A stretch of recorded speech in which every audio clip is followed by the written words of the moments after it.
Okay, I get to talk to one of my favorite people. Always gives great information. He's mine and your disability rep, Roy Rickstrew. Always good to see you, Roy. Likewise, Tom. Always a pleasure. We have talked about so many things, throughout the time that we've done interviews together.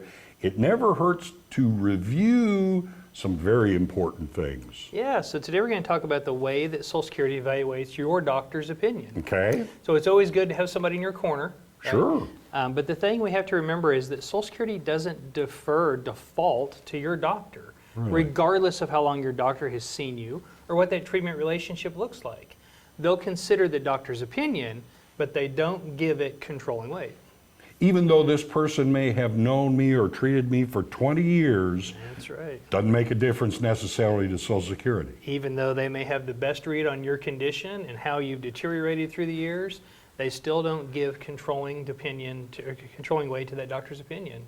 So I think that's surprising to a lot of people. It is, and I get that question a lot of times. People call in and they say, my doctor said I'm disabled, shouldn't I get approved? Well, it depends on how well your doctor's opinion is supported. Okay. And so that's what we have to think about is Social Security is going to refer to medical records that speak to their evaluation criteria. They want to make sure that it's criteria that they recognize, it's sound diagnostic procedures, and that everything agrees within the medical record. So your doctor's opinion may be one of many. They have to balance out each of those opinions and kind of make that make sense. And your doctor is not necessarily following their criteria. Yeah, that's correct. Sometimes the doctors are unaware of how Social Security determines disability. Kind of the famous thing within disability is the doctor saying, I'm disabled, or your client's disabled, has very little merit because the doctor doesn't understand how Social Security determines disability. They don't understand the vocational aspects. They don't understand the job duties or the job restrictions. They don't understand the impact that a limitation may have on our ability to do certain jobs. They only have part of the knowledge to make that decision. That makes me feel like I'm out in the cold a little bit. The decision of disability is reserved to the director, to the commissioner of the Social Security program, and any other opinion pretty well gets discounted. Now they can give limitations for how long you can stand or walk or lift or sit specifically. But that overarching, are you disabled or not, is reserved to Social Security, and they don't really give a lot of credit to that opinion. So, from another doctor. Okay, they have their specialists then? Yeah, it's not even so much that. They try to balance out the entirety of the record, so all of the records, all of the exam findings, everything that's out there, and they come to their own conclusion. Yeah. See, this is why you review, because I know I've heard this before, but anytime you tell me this, I just get shocked all over again. Yeah, and our doctors are not Social Security doctors, and so they don't have the full global understanding, unfortunately, and so Social Security will make their own decision. Now, they do consider your doctor's opinion in regards to how long, on some criteria, how long you've seen the doctor, how thorough they are, how frequent the contact, how credentialed your doctor is, right? If it's a specialist, it's going to get more traction than if it's a general practitioner. And then, of course, how well they're acquainted to the program rules.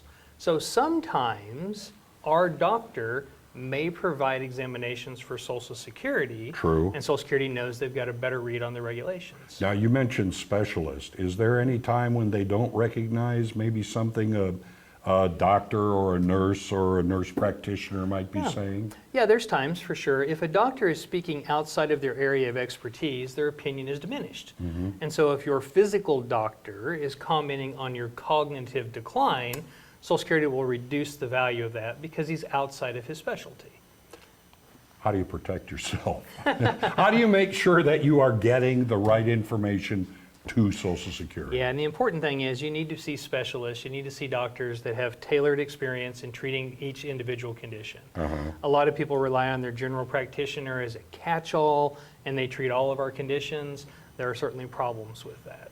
But then that's kind of where you can step in. Yeah, it is. Other things that Social Security will look at, school counselors, chiropractors, opinions of family, opinion of coworkers. Those sorts of things don't get a whole lot of traction within the program either.